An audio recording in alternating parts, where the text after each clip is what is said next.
Welcome to LeapIntoFinance.com, the platform where finance professionals and job seekers connect with industry experts to gain valuable insights and advice. Today, we're honored to have with us Professor Yermack, a distinguished professor of finance and business transformation at New York University Stern School of Business. He also serves as the director of the NYU Pollock Center for Law and Business. Professor Yermack teaches a variety of specialized courses, including joint MBA law school courses on restructuring firms and industries in Bitcoin and cryptocurrencies, as well as PhD level courses on corporate governance, executive compensation, and distress and restructuring. His work has led to over 25 articles published in top academic journals across finance, economics, accounting, and law. He has a faculty research associate with the National Bureau of Economic Research and has also served as a visiting scholar at the U.S. Federal Reserve Bank. Professor Yermack's deep academic background is complemented by his extensive research in executive compensation, boards of directors, and corporate finance. He's a graduate of Harvard University, a professor who holds a Bachelor of Arts in Economics, MBA. These are a lot of definite awesome things I'm talking to you about today, Professor. You also have a of Arts in Business Economics and a PhD in Business Economics, all earned between 1985 and 1994. Quite the accomplishment. We're excited to hear his thoughts on navigating a career in finance today, understanding current trends, and of course, achieving long-term success. Professor, thank you so much for joining us today. It's a true privilege to have you with us. Well, thank you for having me on. I appreciate it. Lots of accolades there. Yeah, it's been a good career for me. I've been very fortunate to be in a good research university, to have good colleagues around me, but it's been a wonderful career from start to finish, and I've enjoyed it very much. I love that. So we want to hear how you became interested in finance and what led you to become a professor at NYU. So I was fortunate that by age 16, I had my career choice. I knew I wanted to be a professor. I did not know exactly what field of economics, but I had a high school course in economics and a teacher who became a mentor. And it was clear to me that this would be interesting work and that I would enjoy it. I didn't have much of a sense of how difficult it was to actually get a faculty position. I was a little bit naive about that. But I resolved, when I was still in high school junior, that I wanted to be a professor. And I set about doing it. You do need the PhD degree. That's sort of the job qualification. And as you mentioned, I also stopped along the way for an MBA and a law degree. The reason I did that was that the professional schools I thought had more to teach about the real world, that the PhD programs that you go through are highly theoretical, lots of mathematics, but you quickly sense that they are not very connected to the real problems that people experience in a way that the research is going to have an impact and that people will remember what you wrote and why you wrote it. So I thought I would learn more from the case study approach that they take in both business school and law school. And I have to say, law school in particular, you might be surprised, but that's where I learned most of my economics and finance was in the law school courses. Really outstanding faculty, the smartest classmates that I was around in any of the programs that I went through. And the approach they take in law school is a very theoretical one in that they are constantly asking what would be the best way for society to organize this market or this industry. And then you think of the economic arguments for, why we regulate banks or stock exchanges the way that we do. And in having those discussions, you really get at the underpinnings of the supply and demand in the financial markets and so forth. That's so fascinating. Well, you've had such an impressive career, but you've also taught so many talented students along the way. How do you view that role of an educator in shaping the next generation of finance professionals? It's the most rewarding part of the job. And I think it probably is the same if you're teaching grade school or high school or at the college level. The success that your students have, and then when you hear back from them, I'm still in touch. Not a week goes by. In fact, we're having been a professor for 30 years. I have a lot of alumni, but they reach out. They sometimes have questions, but above all, they just want to express the gratitude for something we may have covered in class 10 or 15 years ago and say what a difference it made to have had me as a professor, in their careers and in the way that they look at their jobs. And I think it's very rewarding work. That's one of the great things about teaching is that there's a really strong sense that you're helping your students and making a difference in their lives. And I think there's other professions such as doctor, maybe clergy and so forth, where you also get that sense, but you have, very direct contact with the students and you hear back from them. You take a great interest in their success, almost as if they were your children. Well, sometimes we feel like your children because it's so inspirational to have someone like that in your life, a Yeah, professor I who mean, takes in an my own life, interest. the people who've, other than my own parents, I can point to some teachers and, faculty in college and in my doctoral studies who just really went out of their way to help me and even today are still looking after me and have been very inspirational. Oh, absolutely. Well, let's talk a little bit about your career path. Many people who are in the finance industry take different routes, whether it's in corporate finance, investment banking, or academia. Can you share your journey and how you decided to pursue a career in academia? I was born in Princeton, New Jersey, and I think if not for that, it's probably unlikely this would have been my career choice. But I had many family friends whose parents were professors. I would hang around the university. When I was a teenager, I would play frisbee golf on the campus of the university, but I would also go into the library and go down into the stacks and see the academic journals. I was just taken in by the culture that I was fortunate to be born into. And I was in high school in the late 1970s, which was a time when, really, for the first time, there were questions being asked about whether America's economy would fall behind the economy of Japan and whether the OPEC oil price shocks were going to undercut the standard of living. There were many problems that we really had never faced before in the US. And I had a sense that economists, one way or another, were going to make a big difference in helping the country sort these things out. And I couldn't really see into the future what a difference IT would make. And, the industries we have today are nothing like what was the center of the economy in the 1970s. But it struck me as both a pivotal time and one where you would be doing very interesting work that would have a lot of impact if you went into an academic career in finance. And so I resolved to do this. What you need to get a job as a professor is a PhD degree. Mhm. And these programs are very small.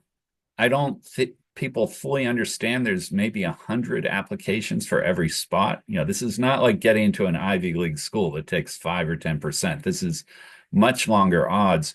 And what you really need is somebody to go to bat for you behind the scenes and say, this is the kid you want. This is a very promising person. So in college, I had worked as a research assistant to a tenured professor who is still someone I'm in touch with today. But he essentially, cleared the field for me and made the right calls to the right people. Most PhD programs, you really need somebody who is influential and well connected to say to the school that you want to go to, you need to admit this person.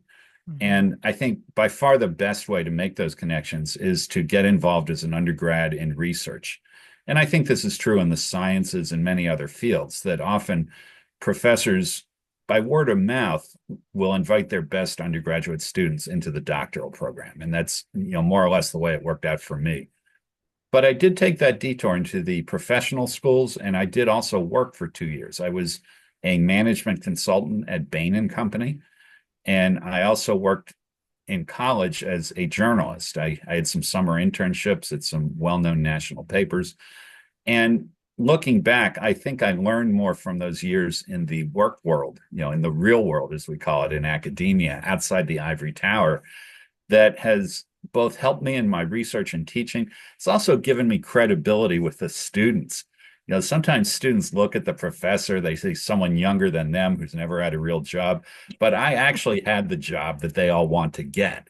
And, from day one, that gave me credibility that maybe my colleagues didn't have. So I'm not sure I would recommend this career path to too many other people, but I knew that I wanted to go to the professional schools. I knew it would be good for me to work a little bit. And I did all these things and still was able to get into the doctoral program and graduate and get a good placement to NYU.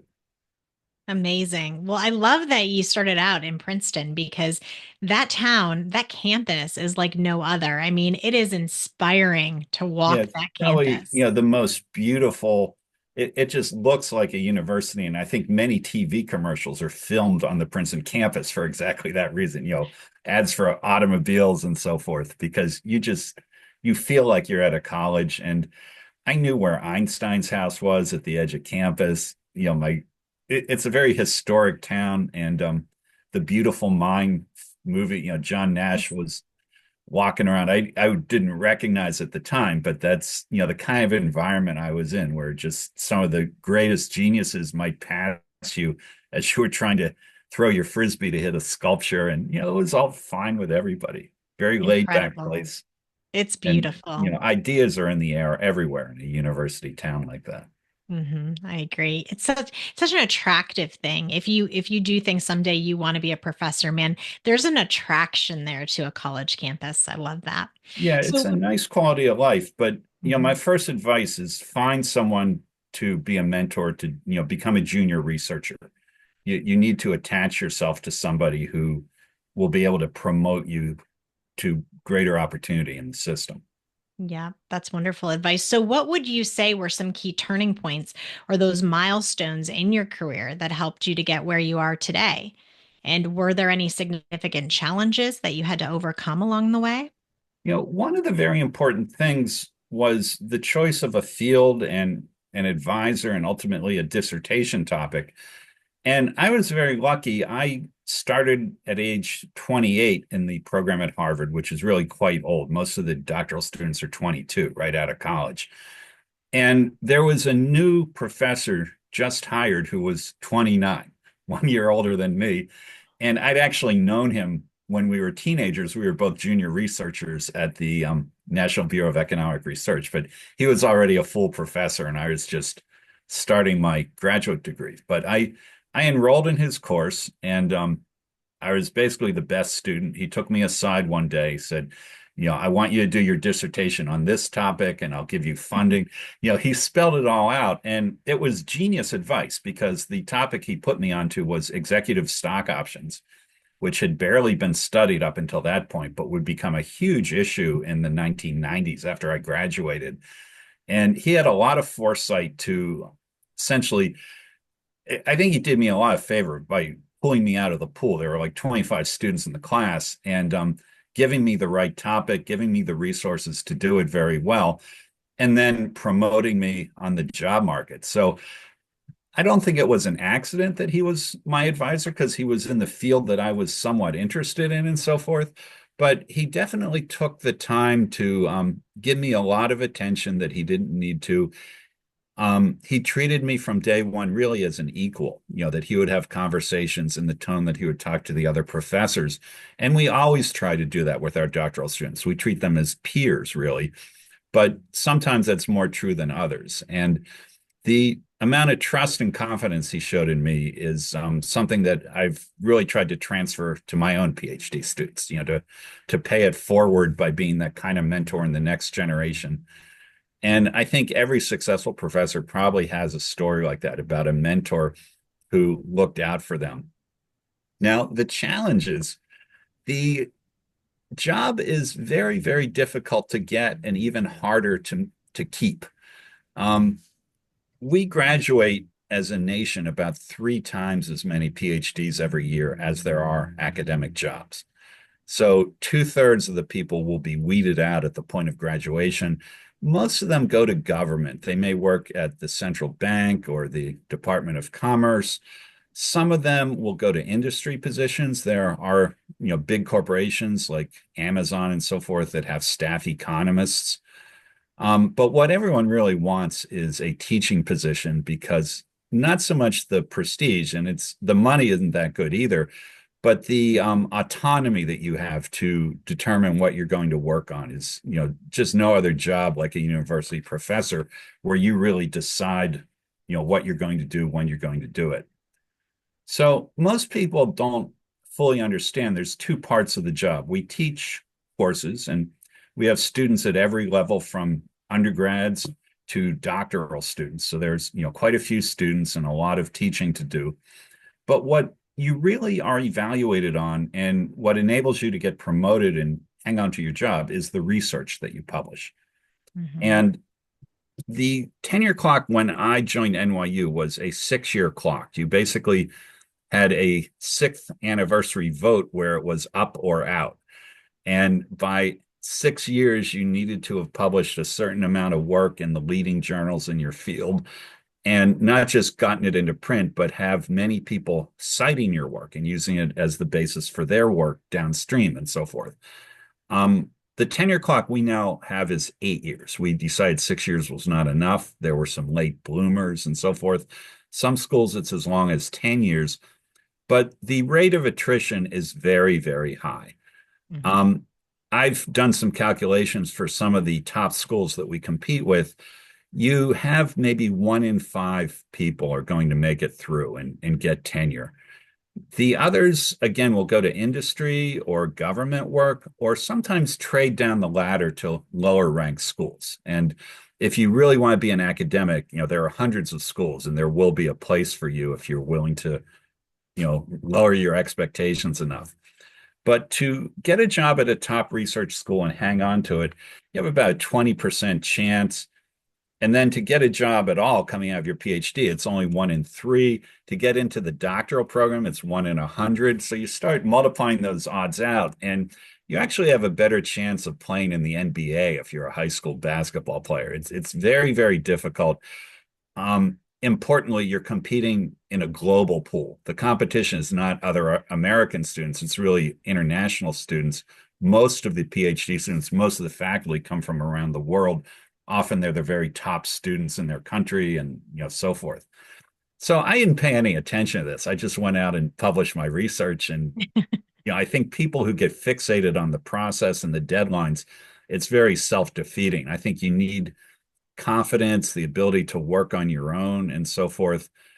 And I enjoyed that part of my career because no one really knew who I was. I was left alone to do my research. Mm-hmm. Once you get well known, you get put on committees, you get invited to speak here, to evaluate this person. Your time becomes very, very scarce. But as a rookie assistant professor, I think that was the happiest time because I just had so much freedom and relatively little responsibility that creeps in as you become more senior. Yeah, I imagine that. Well, congratulations on all your accomplishments. I'm sure now looking back on your life, you're like, heck, I made it to the NBA. Yeah, I feel very fortunate and even more than having, made it to know what I wanted to do. That the number one problem that most people have in, making their way into the labor market is they don't know what job or career they want. And I now have 4 children of my own who, are college age and struggling with this, and many students at NYU who will show up in my office looking for advice. And many of these people are very, very bright. They have all kinds of skills, but they don't know what they want to do. And Right. for whatever reason, I already knew at age 16 and was able to go about it pretty methodically. And, I've always considered myself fortunate for having identified a goal and been able to pursue it. But most people, for a variety of reasons, aren't able to do that so easily. Yes, I can completely relate to that. And I know a lot of people out there can. So, as a finance professor, you obviously are both an educator and a thought leader. So, how do you balance your teaching responsibilities with your ongoing research? And can you share like what a typical day looks like for you at your role? there at NYU? You've actually identified one of the most difficult parts of the job. There are a lot of professors who try to keep the research and the teaching separate. And even more, they sort of try to minimize the effort in teaching to free up time for research because that's really how we'll be promoted and so forth. That was never my point of view. I've always thought that they complement each other. And from my first year, I actually tried to teach courses that tracked very closely to my research. And I have started many new courses. I've invested much more in my teaching than most of my colleagues would be willing to do.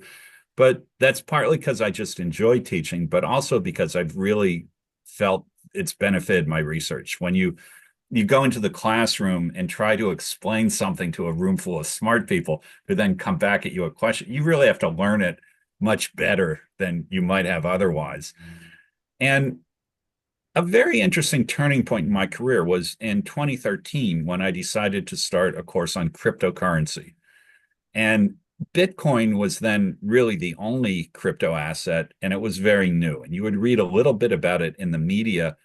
I took an interest in it, and it took me some months really to understand how it really worked. And I was amazed that it stayed in some type of stable equilibrium.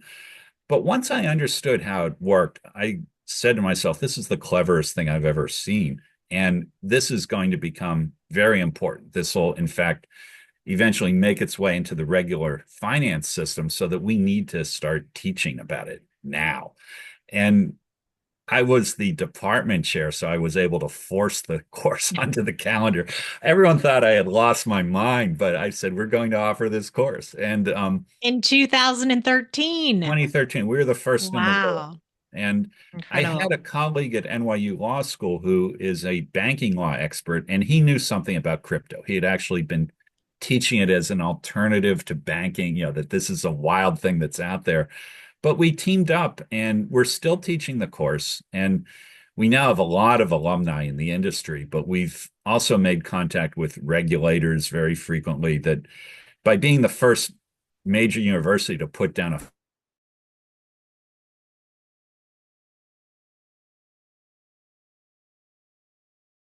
university.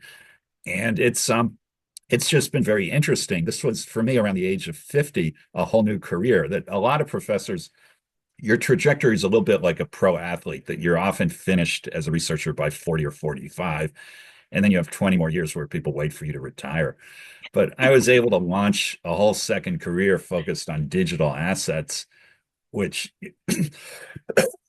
sorry, excuse me, Excuse you. it's just become a very big deal.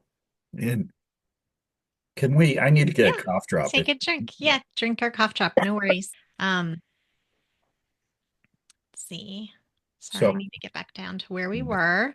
So we were talking about Bitcoin and crypto and how many people come to you for advice these days?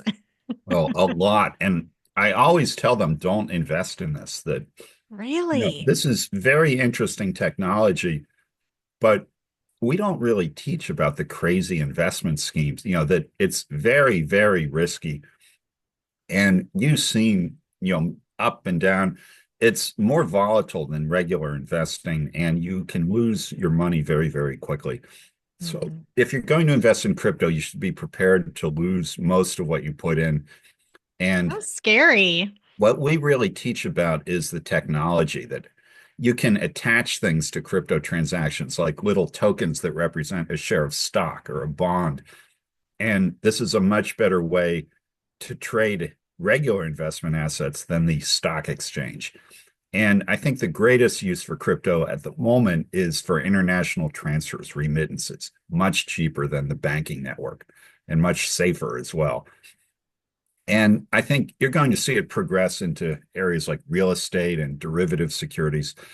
But we really are not speculators. That's not what the course is about. It's really about getting under the hood, understanding the technology, the regulation, where the weak spots are that people are exploiting. It changes very, very quickly. It's a very interesting field, but most of the media coverage is either about crypto crime or some guy who made $10 trillion in an after, there's always a story to be told about that, but we don't fixate on that. Awesome. Well, I have to ask you about your typical day because basically, from noon to night, tell me a little bit about where you're at in your career right now and what a day looks like for you. It's actually one of the great things about the job is every day is different. We do have a teaching schedule, and so, I will meet classes at a regular day and time, but the research is really up to you. And you'll typically have co-authors, research assistants. You need to collaborate with people.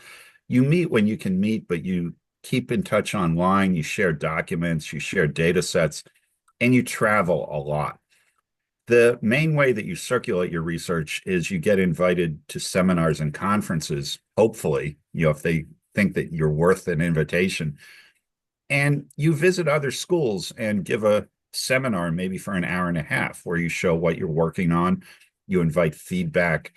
You get it really in front of an audience and build build a brand for yourself, if you will. I got this advice when I was still a doctoral student. One of my great professors, the late Michael Jensen, said, as an academic, you're really an entrepreneur. You need to go out there, market yourself, build a reputation. And you really do this partly through writing, but really face to face, meeting audiences of other academics, either in conferences or seminars. And I've traveled just all around the world and had wonderful opportunities to get to know people, not just in the US. And I think I've been at this point to more than 200 universities as an invited speaker, but almost everywhere that you can think of. And I've often been able to take my family along too, especially on longer trips like sabbaticals. And the kids kind of have grown up in this academic culture and know these universities in Germany and Australia and so forth, which is a nice complement to the work. If you can bring your family and expose them to this and let them learn with their feet on the ground in these other cultures, that's also a great thing. But Incredible. every day is different, really, depending on the invitations that you get. Mhm. And, you might be visiting Washington to talk to regulators. I was last week in Utah for the Utah Winter Finance Conference, which meets every day from 7:30 to 9:15. And then the rest of the day is free until 5:45. And this is a very popular conference. In fact, very hard to get into because everyone likes the amenities. Um, I have a talk in a couple weeks in Luxembourg, a visit to a school in Singapore that is scheduled for the middle of March. All these things fill up your calendar. And if you're being successful, you sort of have to schedule yourself 6 to 9 months out, really, just to fit everything together. But it's wonderful to have these opportunities. And the fact that there really is no typical day is one of the best parts of the job. Yeah, that makes complete sense. So the academic field of finance, seems so distinct from the corporate side. So what do you think are the biggest advantages and disadvantages of pursuing that career in academia compared to like going out and working in the industry? They're not as separate as you might think. And you even have people going back and forth, from time to time. The nice thing about PhD and economics and finance is that you can take it into the labor market and get a good job with it. And it's not so true for PhDs in other fields, such as the humanities and so forth. But the degree is very marketable, and the problems people are interested in the real world aren't too different from the ones that we study in the university. And so that's good as well. I think the cultures are clearly very different, though. And we have, very small groups of people who all have PhDs from good schools who are often trying to one up, each other with impressive mathematical derivations that are, just tricky and cool, but of little relevance. In the real world, there's deadlines, and they're willing to dumb down the work to get it done more quickly. They aren't interested in the third decimal point of a crazy calculation when just one decimal point will do. They simplify things in ways that drive academics crazy, but they have a different goal in mind, which is making a profit, which we're all in a charitable nonprofit organization. We're trying to create knowledge. So, I think the objective of what you're actually trying to get done at work is critical. And in industry and business, you're always trying to get more clients to charge more for your services and so forth. We have more or less a fixed production function. We just teach the same number of students every year. They, they pay tuition, the salaries in academia, they can be good, but they move, rather slowly. You don't get the huge bonuses and opportunities for mind-boggling raises that you would get if you were very successful in business. So a lot of the compensation in the university really just comes from the intrinsic interest and fun of the work. I think we enjoy our jobs more than people do in the private sector, although that's obviously not always the case. Yeah, but you can have an opinion, right? Um, my next question for you is about technology. There are Mhm. so many ever-changing things happening in this industry, and AI is really having an effect on the world. What do you see coming down the pike as far as changes to the finance industry, and maybe Yeah. specifically what you guys will be teaching on college campuses? So there's a lot to talk about here. And in our school, there is an IT department that at this point is taking students from us, and they teach finance concepts which computers work on with brute force, trial and error algorithms, that are very different from the elegant equations and derivations that we do in finance. And often that method works better. It's very humbling to people in finance where someone just gets a computer that can go very fast and do a lot of calculations, doesn't really care about the theory, but in the end gets much more quickly to a better answer than you can. And I've said to my colleagues that they've already taken over our industry. That most of you people won't admit it, but we all are going to be working for them unless we can find a way to make what we do a little more relevant. So things like machine learning have been just amplified by the improvements in computer technology to the point that they are beginning to annex. It's not just finance, medicine as well, that they read x-rays now with robots and AI, and they do a better job than radiologists do. And so Mhm. you have to wonder, if the computers are getting so fast and so good, what's left for my job? And, this is a question that you see all across the economy. So we have to find a way to accommodate this, to harness the best of it. I do think a lot of what AI does is still very silly. It is prone to what's called hallucination. And sometimes it just goes off on its own path into an area that makes no sense at all. And it doesn't understand that it makes no sense. So I think you're going to see it improve, obviously, but hopefully we find ways to accommodate it in our discipline. The other area that has become very interesting is academic integrity, which Mhm. is, the shorter name for that is cheating. You have a lot of students who you assign written assignments to, and they just have AI, ChatGPT writes it for them. And I've told the students that actually it's okay with me if you use it, but recognize that it's only a tool. It has limitations. Probably the biggest problem with these chatbots is that they are trained on databases of news that are a couple of years old.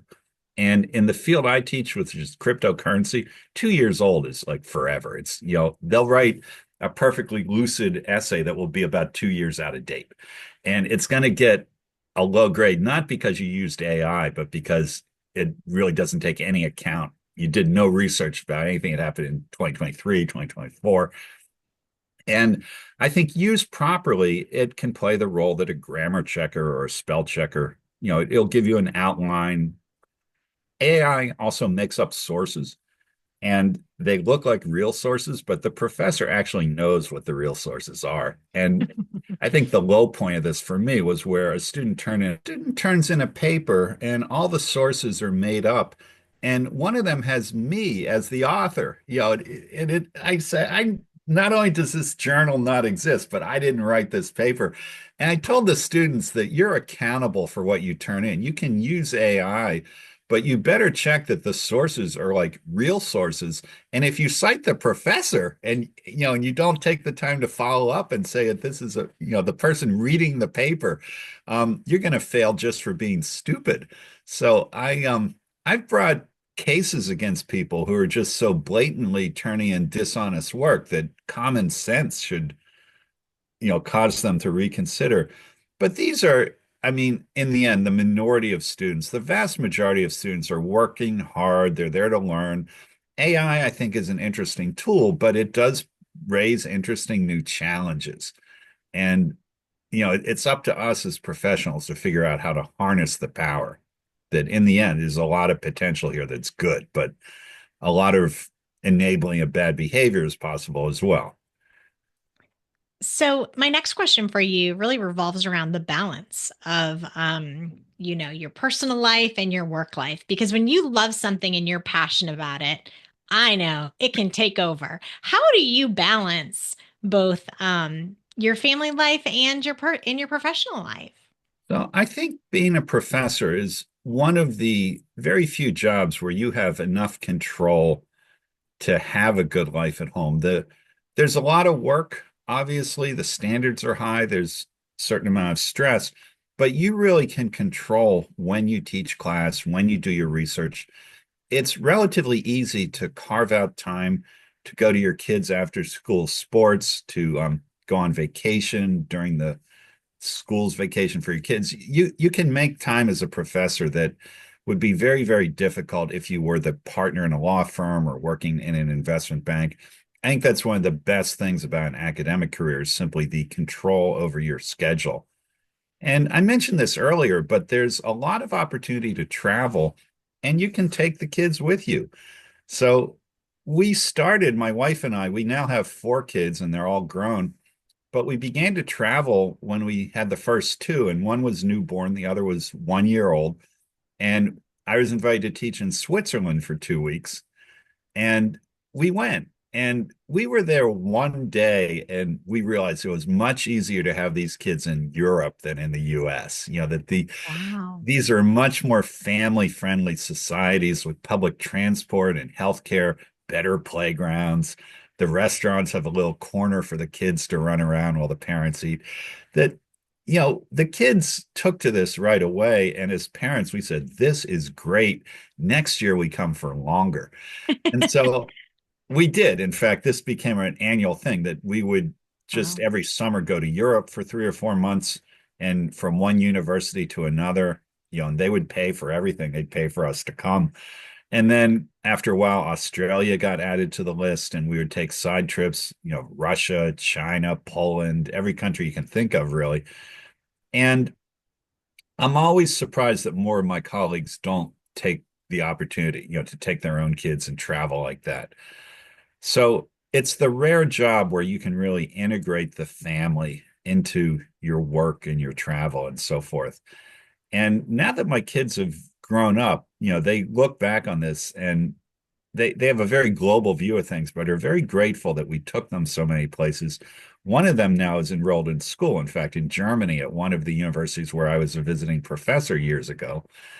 And the others, just love to travel. They go all over the place because they find it easy and comfortable given the childhood they had. So I'm grateful that the career opened those doors. And I do think that more professors should and could take advantage of this. And it's always surprising that they are too cautious about picking up the kids and the family and just hitting the road because you can I do love that. that. I love that. You have that great combination that you have found. A lot of people haven't found that, like you say. And Yeah. so I hope more people are able to like take your advice in that way. As kind of a mentor, a person you've gone before us. So tell me about mentoring because you've obviously, um, you've benefited from a good mentor. What would you say to somebody who's just starting out? Maybe they're a freshman, maybe they're just thinking about this career and or maybe I don't know what stage they would be in, but they're maybe not thinking about a mentorship. Why would you think of something like that? A lot of students do come to you for career advice, and sometimes it's just because they they find you friendly in the way that you teach, or they like the topics that you're teaching about. But I encourage the students at NYU to get out of New York. There are many banking and accounting jobs, very traditional jobs in the city, and I think ultimately many of them are going to place into those jobs. But think about the job that you really wish that you had and then make it happen.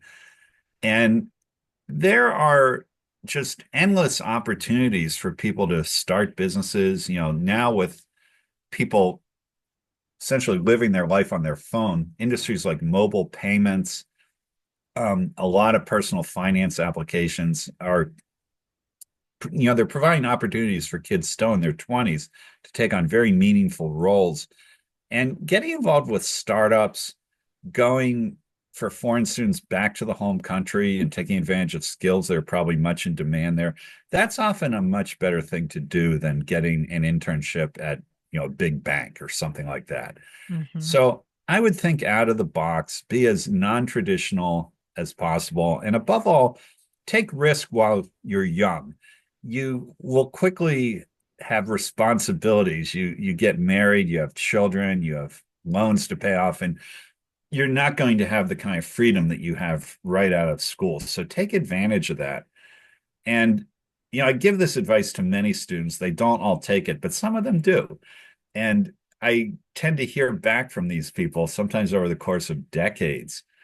Um, one of the wonderful parts of the job, we spoke about this earlier, but when the alumni reach back out, I had a student more than 20 years ago from Pakistan, and he's coming to New York in about a month and bringing his wife and children to meet me. And Ugh. it's very humbling when people do this, but you just get the sense that you've really made a difference in their lives in a way that is very, very rewarding. So I'm very respectful when students ask for my time. This is important that you meet with them and give them good advice. But I challenge them. I don't want to give them little tips about getting a job at Goldman Sachs. I want to encourage them to figure out what they really want to do. No one dreams about Xeroxing stuff on Saturday night in a prospectus for some billion-dollar deal on Wall Street. Most people, they want to start their own company. They want to introduce a new app, and there's just opportunities in our society to do that as a young person that you got to take advantage of. I mean, is that the future, 10 to 15 years, looking at the finance industry? I Like, think, is that the IT future? is going to become much more important. The job of an investment manager has really been taken over by robo advising, for instance. And I think often the people writing the code and setting the cryptography will have the value added jobs, the ones who are very successful. The finance input into some of this stuff is pretty generic. We teach certain rules about diversification and efficient markets and risk and return. These things can be coded up and put into apps pretty easily. And I think making these apps accessible to people, making them intuitive and user friendly, that's really where people can add value. But you need to understand the finance, the why you're asking the app to do something and who the audience is for it and so forth. But I think increasingly the computer aspect, the programming, the coding, the management of computer memory and so forth, all of these things have become very, very important to delivering the services in finance. We try our best to keep up with this in the university curriculum, but I think industry inevitably is a couple years ahead of us. Yeah, wonderful. Well, you have such an impressive academic, of course, and professional background. But on a lighter note, what's something about you that's not on your resume that people would be surprised to know, or might not be able to guess just by looking at you? Yeah. I actually think, and this is a very serious point, people don't know that I have a deep background in the humanities and how important that is. So I played classical piano all the way through college and was, really pretty good at it. I am widely read. My interest in cryptocurrency came from a high school course in protest literature Hmm. where I read this novel by Thomas Pynchon about an underground post office run by libertarian people who were rebelling against the government. And when I saw Bitcoin, I said, it's those people from high school, but they're not running the post office anymore. Now they're running a bank. And I immediately understood, what they were about, what the mission was. I think the humanities make you creative. And I've pushed my kids to do music, acting, whatever they're interested in, to get involved in high school theater and so forth. And they've done this, and I think it's fun in its own right, but it will pay dividends years later by making you a more creative person.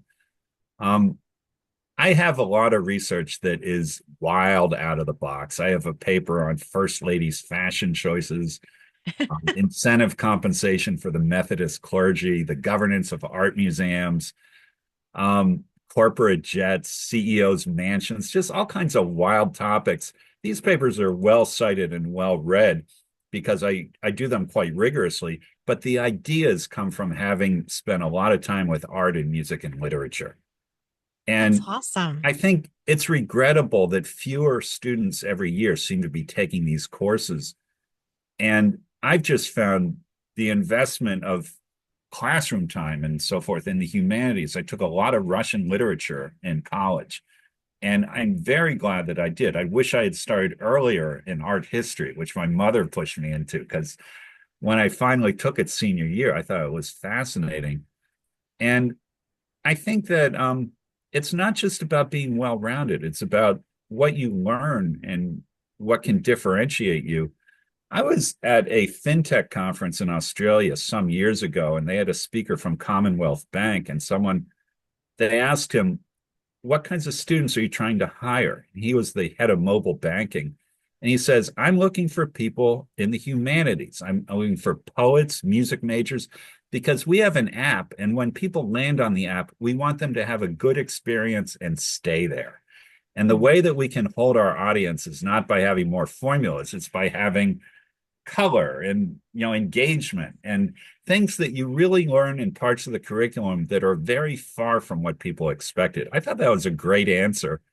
And I think that I can look around and name all kinds of people whose undergraduate studies were in religion or art or history and have become very successful in finance and business because they are creative. Hmm. And, I'm fortunately a professor who has that reputation. That's probably why I've been successful.